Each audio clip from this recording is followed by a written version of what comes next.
Деновиве во Битола, особено во градската периферија, постепено се зголемува концентрацијата на PM частичките на амбиенталниот воздух, иако поради топлото време се уште не е започната грејната сезона.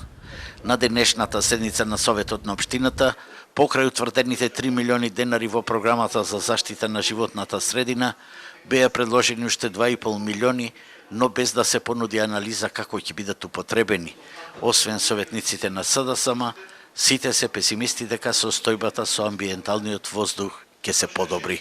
Оставаме на Комисијата за животна средина, во која се сите членови од сите политички партии во Советот на општина Битола, да одлучиме заедно, бидејќи се работи за заеднички проблем кој имаат битолчани, на каков начин ќе бидат потрошени тие 2,5 милиони денари. Притиснати од состојбата во која што се наоѓаат самите, се обидуваат со некој гол популизам, со дополнителни уште 2,5 милиони денари, да го подобрат својот имидж кај помеѓу граѓаните, меѓутоа јасно ни е на сите дека со 70-80 илјади евра, кои што еве во изминативе 10 месеци не се вложија, јасно е дека нема да се изчисти воздухот во Битола.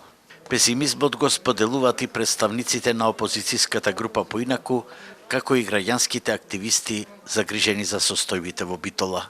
На прагот на новата сезона, зимска, ние можеме да констатираме дека Битола и ова година ќе се гуши во невидено големо количество на PM честички, меѓутоа загрижува она што се нарекува отсуство на било какви мерки. Гледаме дека не е почната грејната сезона, а веќе се давиме во загадување. Во пресед на грејната сезона ништо не можете да направите ако тоа не сте го направиле навремено.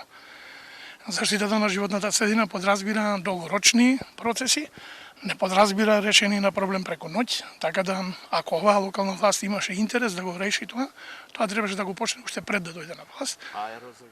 Аерозагадувањето ќе биде катастрофално и оваа година. Сигурен сум покатастрофално од ланската. Денеска можеше да се чуе дека најавените мерки за чистење на оџаците не се ниту започнати, дека субвенциите на инвертери нема да имат никаков ефект, зашто граѓаните немаат пари да купат ефективни апарати соодветни на битолските кочанзими и повторно ќе се греат со фосилни горива, а згора на се една од двете мерни станици на амбиенталниот воздух во центарот на градот не работи 4 месеци.